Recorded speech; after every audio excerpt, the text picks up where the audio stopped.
నమస్తే అందరూ ఎట్లున్నారు మంచిగున్నారా చలో ఇక ఆలస్యం చేయకుండా ఇయాల్టి ముచ్చట్లు షురూ చేసేద్దాం ముందుగా అయితే ఈ హెడ్లైన్స్ ఏందో చూసేయండి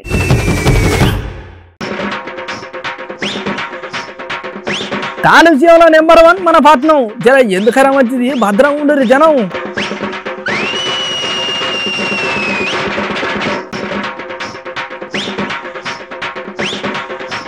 వానలు పడాలని చేస్తున్నారు గ్రామస్తులు పూజలు వరుణుడు కరుణిస్తే చాలని మొక్కుతున్నారు అక్కడ రైతులు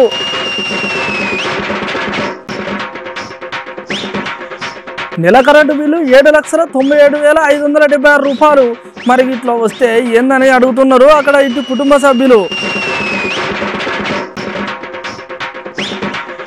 మంచి చేస్తామంటే మద్దతు ఇస్తలేరట కేంద్రం అగో గిదేం పద్ధతిలో అని అంటున్నారు ముచ్చటిన జనం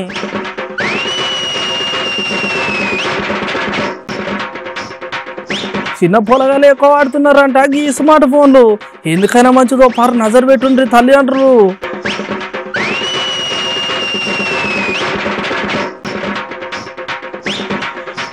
బండ్లాపూర్ తక్కువ చేసిండ్రు మన తాన ట్రాఫిక్ పోలీసులు దాని తగ్గట్టే తిరుగుతున్నారంట మరి మనోళ్ళు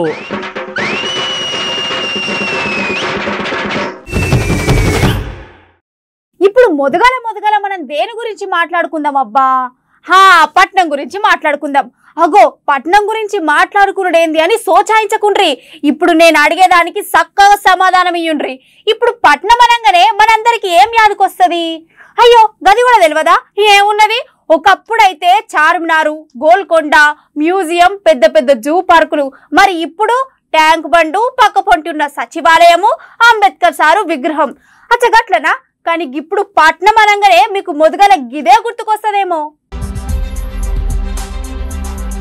ఇక ఈ లోకంలో వాయు కాలుష్యం అనేది రోజు రోజుకు చాలా పెరిగిపోతున్నది ఇక ఎంత అంటే 99% మంది వాయు కాలుష్యంతోనే ప్రాణం విడుతున్నారంట కడుపులున్న పిల్లల కాని చలి పండు ముసలోళ్ళ దాకా ఈ వాయు కాలుష్యంతోనే జీవిడుతున్నారట మనుషులు తయారు చేసిన పనులకు మనుషుల ప్రాణాలకే కష్టం వచ్చింది పోడ్రి ఇక మనమేమో గాని చిన్న చిన్న అవసరాలకు కూడా పక్కనే ఉన్న షాపుకి కూడా బండి వేసుకొని బుర్రున పోతాం అటు పోవాలన్న పనిలే ఇటు పోవాలన్న పనిలే ఎటు పోవాలన్న పనిలే ఇక పట్నంలో అయితే పొద్దుగాల సంధి మొదలు పెడితే రాత్రికి కూడా రోడ్లు మస్తు బిజీగా ఉంటాయి ఇక ఈ వాయు కాలుష్యంతో ఆస్తమా చర్మ రోగం ఊపిరి రోగం లంగ్ క్యాన్సర్ లాంటి ఇట్లాంటి మస్తు రోగాలు వస్తున్నాయట ఇది ఇప్పటి ముచ్చట కాదనులో ఎప్పటి నుండో ఉంది ఇక మెట్రో రైలు కూడా ఇక వాయు కాలుష్యం లేకుంటేనే అట్లా ట్రాఫిక్ పోలీస్ సార్లు ఇక పెద్ద పెద్ద సార్లు అందరూ దృష్టిలో పెట్టుకొని తయారు చేసి నడుపుతున్నారు అన్నట్టు ఇక ఇప్పటి నుంచి బయటికి పోతున్నప్పుడు జర మూతికిగా ముక్కులకు ఏదైనా బట్టనో కరిచీపులో లేకుంటే స్కార్పులో చుట్టుకొని పోవాలి మరి అయితే ఇక్కడ మనం చెప్పుకోవాల్సిన ముచ్చట ఏంటంటే ఇప్పుడు మనకి కాలుష్యం ఎక్కువ ఎక్కడున్నది ఏం కథ అని చూస్తే మన పట్నంలోనే ఎక్కువ ఉన్నదంట అంటే ఇప్పుడు కాలుష్యంలో నెంబర్ 1 మన పట్నం అన్నట్టు జనాలు జర జాగ్రత్తగా ఉంటారు అసలే రోజులు మంచిగా లేవు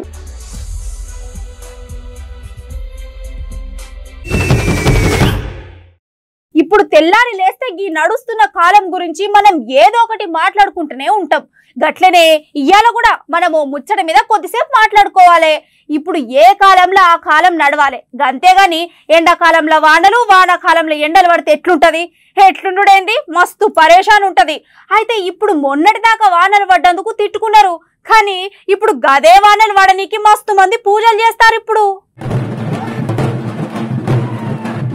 ఇగో మొన్నటిదాకా వానలు పడితే తిట్టుకున్న ప్రజలే ఇప్పుడు వానలు పడాలి అని మొక్కుకుంటారు ఇక ఇక్కడ అస్సలు ముచ్చట ఏందంటే ఆదిలాబాద్ జిల్లా జైనత్ మండల కేంద్రం దగ్గర వరుణ దేవుడు కరుణించాలని జైనత్ గ్రామస్తులు గ్రామ దేవతలకు పూజలు చేస్తున్నారు ఇక ఇక్కడ ఇంకో ముచ్చట ఏందంటే ఈ పూజలు చేయనికి దాదాపు 20 కిలోమీటర్లు కాలి నడకన పోయి గంగ నీళ్లు తెచ్చి పోచమ్మ అమ్మవారికి అభిషేకం చేస్తారంట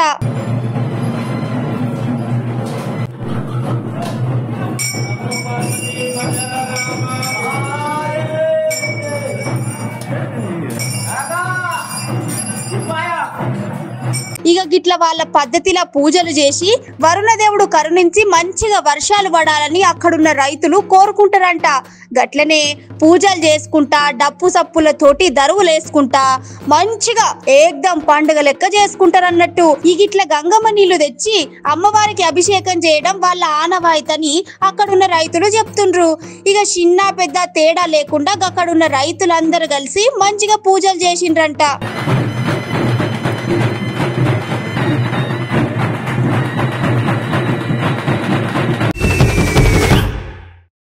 ఇప్పుడుగా బిరేకు ముందు ఏం చెప్తాముల్లా, ఏమున్నది, ఏమైనా ఒక్క మంచి వార్త చెప్పుకుంటాం. అయితే ఇవాళ మనం చెప్పుకోవాల్సిన ముచ్చట ఏందంటే, ఏంటబ్బా ఇది అంత గిట్లున్నది వార్త, ఓరిని గిరెక్కడి కథరో, అయినా కరెంటు గిట్లేమైనా ఎక్కువ వచ్చిందా, లేకపోతే ఉన్న దాంట్లోనే ఇంత వచ్చిందా, లేకపోతే మీటర్ గిట్ల ఖరాబ్ అయిందా? హే ఇట్లా కాదు కానీ మీటర్ల నెంబర్ గిట్ల తప్పులు పడే చూడుర్రి. ఎట్లయిందబ్బా గింత పెద్ద తప్పు? ఏంది మీకు ముచ్చట ఇంకా సమజ్ అయితలేదా? చలో అయితే ఆలస్యం చేయకుండా మీరు ఈ వీడియో చూడుర్రి. అగో ఎవరింట్లైనా మామూలుగా నెలకు కరెంటు బిల్లు ఎంత వస్తదుల్లా? ఏమున్నది, ఓ 200 లేకపోతే ఓ 300 వస్తది. కానీ గీడ చూడుర్రి, ఓ ఇంట్లో ఏకంగా 7,97,576 రూపాయలు వచ్చిందంట. అగో గిదేందిరో గింతగానం వచ్చిందని ఇంటోనరకు గుండె గుబేలుమన్నదంట. ఇక్కడ అస్సలు ముచ్చట ఏందంటే, ఉప్పల్ ఏఈ దగ్గర హైకోర్టు కాలనీలో గిట్ల ఓ ఇంట్లో అయిందంట. హైకోర్టు కాలనీలో ఉంటున్న పాషం శ్రీదేవి ఇంటికి 2 కరెంటు మీటర్లు ఉన్నాయట. అయితే గ్రౌండ్ ఫ్లోర్ లో ఖాళీగా ఉన్న పోర్షన్ కి ప్రతి నెల 300 లోపు కరెంటు బిల్లు వచ్చేదట. ఇక మే నెలకు సంబంధించిన కరెంటు బిల్లు జూన్ నెలలో వచ్చిన బిల్లు ఆన్లైన్ లో చూడంగానే ఖతం వాళ్లకు గుండె ఆగినంత పని అయిందంట. ఏంది ఏకంగా నెల బిల్లు 7,97,576 రూపాయల బిల్లు వచ్చిందట. ఇక మరి గిదే ముచ్చట మీద అక్కడున్న కరెంట్ అధికారులని అడిగితే ఏం సమాధానం చెప్పకుండా ఉన్న సమస్యను ఉన్నట్టే ఉంచి డీడీ కట్టుకొని చెక్ చేయించుకోవాల్సిందని, లేకపోతే వచ్చిన బిల్లు కట్టాల్సిందేనంటూ చేతులు దులిపేసుకున్నారట. నా పేరు అండాలం. ఈ హైకోర్టు కాలనీ నియర్ కళ్యాణ్పూర్లో ఉంటాము. ఇది మా అమ్మాయి హౌస్, ఇది శ్రీదేవి పాషాన్ శ్రీదేవి. కరెంటు బిల్లు మాకు వచ్చేసి మామూలుగా మినిమం వస్తుంది, మేము వాడుకోము. ఒక రోజు ఒక 5 నిమిషాలు కూడా లైట్లు వేయము, కింది పోర్షన్ ఉంటుంది, అది మేము ఫస్ట్ ఫ్లోర్లో ఉంటాము.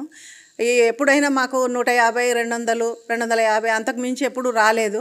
ఈ నెల మాత్రం మాకు 7 లక్షల చిల్లర వచ్చేసింది. వాళ్ళు ఏమంటారంటే వాళ్ళది మాది జంపింగ్ అయింది కరెంటు బిల్ అని చెప్పేసి మాకు రీడింగ్కి వచ్చినప్పుడు మాకు బిల్ ఇవ్వలేదు. ఆల్రెడీ మామూలుగా చెప్పిపోయిండు, ఇంత వచ్చింది మీరు మీటర్ మార్చుకోవాలని వచ్చి చెప్పిపోయిండు మాకు. మేము ఆన్లైన్లో చూస్తే మాత్రం 7 లక్షల చిల్లర ఉంది.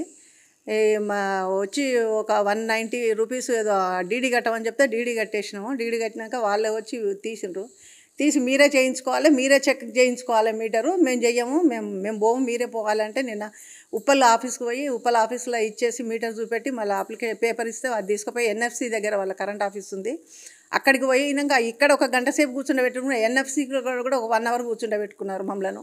ఆడ రష్ ఏం పెద్దగా ఏం లేదు. ఆడ 1 అవర్ కూర్చున్నాక వాళ్ళు మీటరు టెస్ట్ చేసేసి ఒక 10 నిమిషాల టైంకు వాడు 1 అవర్ కూర్చుండబెట్టుకున్నాడు. 1 అవర్ కూర్చుండబెట్టుకొని 1 అవర్ తర్వాత మాదే ఇది మీటర్ జంపింగ్ అయిందని చెప్పేసి వాళ్ళు మళ్ళీ మీటర్ ఇచ్చిండ్రు. మళ్ళీ ఆ మీటర్ తీసుకుపోయి మళ్ళీ ఉప్పల్ ఇవ్వాలని చెప్పిండ్రు. మళ్ళీ ఇక గిదంతా కాదని ఆఖరికి మీటర్ మార్చుకోనికి అని ఉప్పల్లో ఉన్న విద్యుత్ కార్యాలయానికి పోతే అక్కడ కూడా పట్టించుకోకుండా అధికారులు గంటల కొద్ది సమయాన్ని వృధా చేసిండ్రని శ్రీదేవి తల్లి ఆండాలు అని అమ్మ చెప్తాంది. అగో మరి గిట్ల మా ఒక్కలకే అయిందని చూస్తే ఓరిని అక్కడ ఉన్నోళ్ళందరూ అదే బాధతోని మస్తు ఇబ్బందులు పడుతుండ్రని చెప్తుంది ఆండాలు అనే అమ్మ. గట్లున్నది మన దగ్గర అధికారుల పనితీరని గిట్ల చాలా మంది మస్తు గరమైతున్నారు. ఓసార్లు జరిగి ముచ్చట మీద ఓ పారి చెవులేసుకొని వాళ్ళకి ఎట్లయినా న్యాయం చేయాలని అడుగుతుర్రు ముచ్చటిన పబ్లిక్.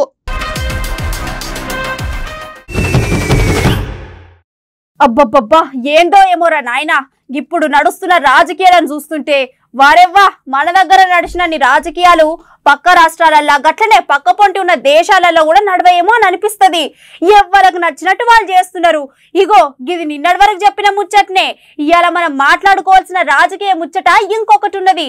అయితే ఇక్కడ ఇంకో ముచ్చట ఏందంటే ఇప్పుడు మన సర్కార్ మనకు ఎన్నో చేయాలని చూస్తున్నారు, కానీ పైనుండి కేంద్రం మనకు అనుమతిస్తలేదంట. మరి ఈ ముచ్చట కూడా ఓసారి అన్నాడు, గదేందో పురాగా అరుచుకునేద్దాం పాండ్రి. ఇక్కడ అసలు ముచ్చట ఏంటంటే ఇప్పుడు మన తెలంగాణ సర్కారులో 9 ఏళ్ల సంధి చాలా అభివృద్ధి పనులు జరిగినాయి, గట్ల సంక్షేమ పథకాలు ప్రజలకు అందినాయి.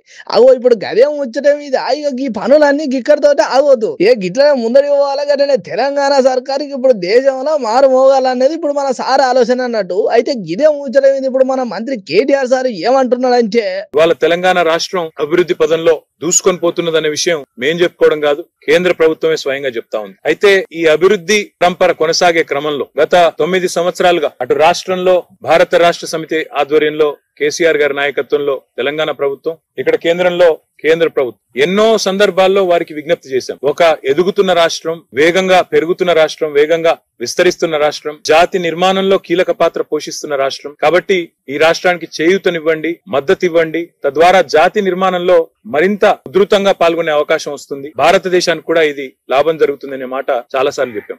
గదన్నట్టు అసలు ముచ్చట ఇప్పుడు మొత్తానికి తెలంగాణ సర్కారు ముందర తీసుకుపోవాలనే ఆలోచనలో ఉన్నారు మన గులాబీ లీడర్లు. గత 9 సంవత్సరాల్లో ఆనాడు మొట్టమొదటి నాకు గుర్తున్నంత వరకు డిఫెన్స్ మినిస్టర్ అరుణ్ జైట్లీ గారు, ఆ తర్వాత మనోహర్ పారికర్ గారు, ఆ తర్వాత సుష్మా గారు కూడా కొన్ని రోజులు ఉన్నట్టున్నారు, తర్వాత నిర్మలా సీతారామన్ గారు, ఆ తర్వాత ఇప్పుడు రాజ్నాథ్ సింగ్ గారు. 5గురు కేంద్ర రక్షణ శాఖ మంత్రుల్ని కనీసం ఒక 15-20 సార్లు కలిసాం. స్వయంగా ప్రధానమంత్రిని మా ముఖ్యమంత్రి గారు కలిశారు. కలిసి అడిగింది ఏమంటే, హైదరాబాద్ నగరం భారతదేశంలోనే శరవేగంగా విస్తరిస్తున్న నగరం. ఈ రోజు భారతదేశంలో ఐటీ రంగంలోని కొలువుల్లో, ఐటీ రంగంలో వస్తున్న ఉద్యోగాల్లో 44% ఉద్యోగాలు, దేశంలో వచ్చే ఉద్యోగాల్లో 44% ఉద్యోగాలు ఒక్క హైదరాబాద్ నుంచే వస్తా ఉన్నాయి.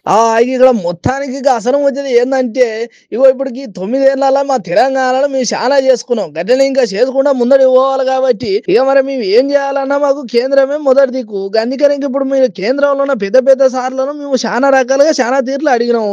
అప్పుడప్పుడైతే మన సీఎం సార్ కూడా దగ్గరకు వచ్చి మరి మంచి చెడు మాట్లాడిండు, మందలు ఇచ్చిండు, మాకు అది కావాలి ఇది కావాలి అని అడిగిండు. అయినా ఇంతవరకు మరి పెద్ద సార్లు ఏం చెప్తలేరు, ఏంది ఏం కథ, ఇట్లా చేస్తే ఎట్లా అని చెప్పేసి సార్ సవాల్ ఇస్తున్నాడు. పోయిన సంవత్సరం 33% ఉంటే ఈ సంవత్సరం 44% ఉన్నాయి. మరొక వైపు వ్యాక్సిన్ ప్రొడక్షన్ కి ఈరోజు గ్లోబల్ హబ్ గా మారింది Telangana. 1/3 of global vaccines are produced from Telangana. 9 billion doses are produced from Telangana. Pharmaceutical రంగంలో, బయోటెక్ రంగంలో, ఐటీలో, అదే విధంగా ఏరోస్పేస్ అండ్ డిఫెన్స్ లో కూడా ఒక అత్యంత కీలకమైన నగరంగా ఎదిగింది. శరవేగంగా నగరం విస్తరిస్తున్నది. మొత్తానికి అదన్నట్టు అసలు ముచ్చట. ఏదేమైనా ఇప్పుడు మనం మంత్రి సార్ అన్న మాటలు యాది పెట్టుకోవాలి. గట్లనే ఇప్పుడు చేసేది మంచి పని కాబట్టి పబ్లిక్ అక్కడికి వచ్చేది కాబట్టి ఆలోచన చేయాలి.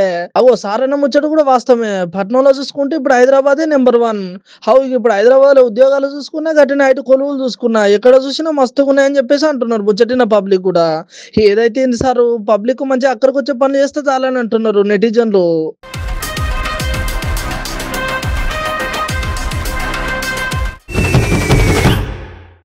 అబ్బా ఏం వాడుతురు పోండ్రి. తెల్లారి లేచిన కాడికెళ్ళి మొదలు పెడితే రాత్రి పడుకునేదాకా మొత్తం ఒకటే వాడు. అరే అరే చెప్పి చెప్పి మాకే యాస్టకు వస్తుంది గాని చెప్పిన ముచ్చట మాత్రం చెవులేసుకుంటలేరు. అరే మంచో చెడో ఒక్క ముచ్చట చెప్పినప్పుడు ఎమ్మటే చెవులేసుకోవాలనా? పెద్దోళ్ళు చెప్పింది చేయాలి కదా. ఇప్పుడు మీకు ఏం అనిపించది, రేపు రేపు తెలుస్తుంది గది మనల్ని ఎంత మోసం చేసిందో. మీకు ఇంకా ముచ్చట అర్థం కాలే గాని ఈ వీడియో అయితే చూడుర్రి, అయితే ఇంకా అస్సలు ముచ్చట ఏందో చెప్తాం గాని.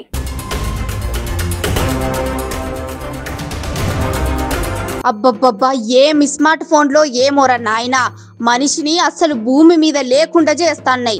ఆ స్మార్ట్ ఫోన్ చేసుడు మంచిగానే ఉన్నది, మనోళ్ళుగా ఫోన్ వాడి పిచ్చోళ్ళవుడు మంచిగానే ఉన్నది. పోన్రి అరే తెల్లారి లేసిన సంధి షురూ చేస్తే రాత్రి కండ్లు మూతలు పడేదాకా ఒక్కటే వాడుడు. ఇక ఒకప్పుడన్నా అడ్డమైన ఫోన్లల్లా ఒక్కటో రెండో దమాక్ను ఖరాబ్ చేసేటివి ఉండేటివి, కానీ ఇప్పుడు చూస్తే మాత్రం అన్ని ఖరాబ్ చేసేటివే ఉన్నాయి ఫోన్లల్లా. అరే వాటిని తయారు చేసేటోడు మంచిగానే తయారు చేస్తున్నాడు, కానీ మనం దాన్ని వాడే తీరే ఇచ్చత్రంగా ఉన్నది. పోండ్రి చిన్న పోరగాల సంధి మొదలు పెడితే పండు ముసలోళ్ళ దాకా కూడా మొత్తం స్మార్ట్ ఫోన్ చూసుడు, మంచిగా ఉన్న పానాన్ని ఖరాబ్ చేసుకునుడు. ఈడ మీకు చెప్పే ఇంకో ముచ్చట ఏందంటే మహారాష్ట్ర దగ్గర సాంగ్లీ అనే జిల్లాల ఒక ఊళ్ళే ప్రతిరోజు రాత్రి 7 గంటలకు ఒక సైరన్ మోగుతుంది అన్నట్టు. ఇక అది మోగంగానే ఊళ్ళో ఉన్నోళ్ళు అందరి చేతులున్న స్మార్ట్ ఫోన్లు గట్లనే పక్క పొంటి ఉన్న టీవీలను బంద్ చేసి పక్క కూసుంటారు అన్నట్టు. మరి దీని వెనక అస్సలు ముచ్చట ఏందంటే అగో గట్ల అన్ని బంద్ చేసి పక్కన పెట్టి చిన్న పెద్ద తేడా లేకుండా అందరూ ఒక తాన కూసోని మంచి చెడు మాట్లాడుకునుడు. అట్టేంక ఊళ్ళో అభివృద్ధి పనులేంది, మరి ఇంకా ఏం చేయాలి, ఏం చేస్తే మంచిగా ఉంటుందని ఇట్లా మాట్లాడుకుంటారు అన్నట్టు. ఇక ఇట్లా ఉండాలని వాళ్ళు ఊళ్ళో అందరు అనుకొని ఇట్లా ఆచరిస్తారు అన్నట్టు.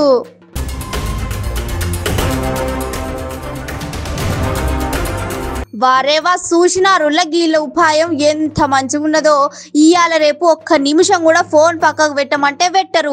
గసవంటిది గిట్లా గంట సేపు పక్కకు పెట్టి మంచి చెడు మాట్లాడుకుంటారంటే గీ ఊరును గట్లనే ఆలోచన చేసినోళ్లను జర మెచ్చుకోవాల్సిందే అని అంటున్నారు ముచ్చటిన నెటిజన్లు. గట్లనే గా వీడియో చూసినాకైనా మనం కూడా గట్ల చేస్తే మంచిగా ఉంటుందని అంటారు ఇంకొంతమంది.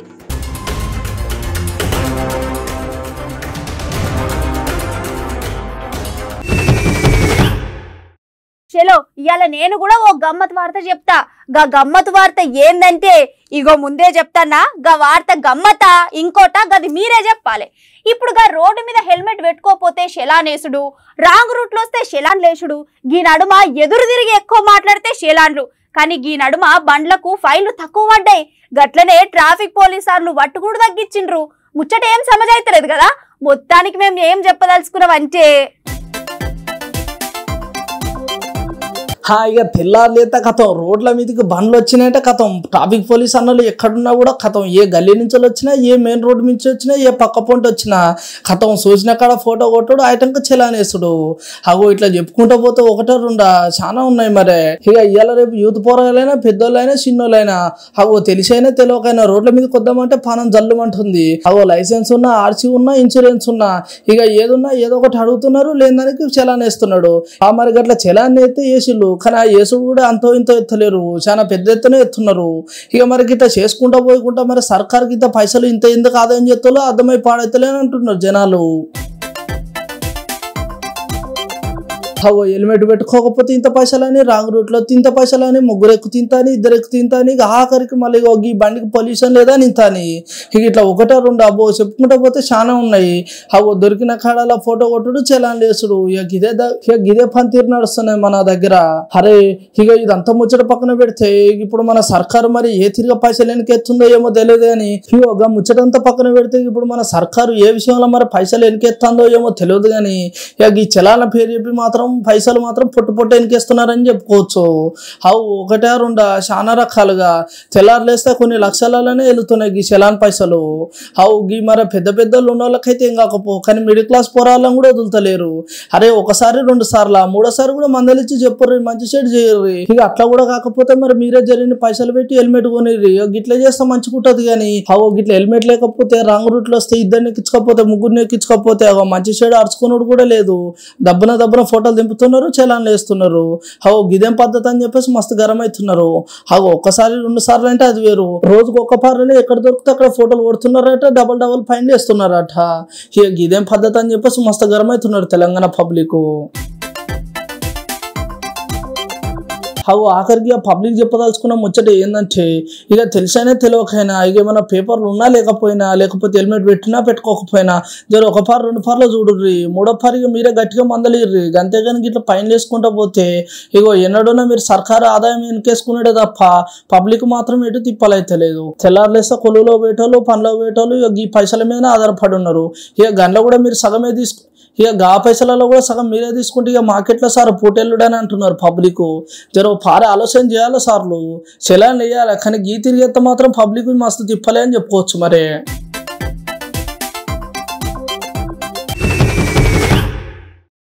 ఎట్లున్నాయి ఇయాల్టి మన అదర్స్ న్యూస్ ముచ్చట్లు? మంచిగున్నాయిలే. చలో రేపటి వార్తలలో మళ్ళా కలుసుకుందాం. అంతవరకు నమస్తే.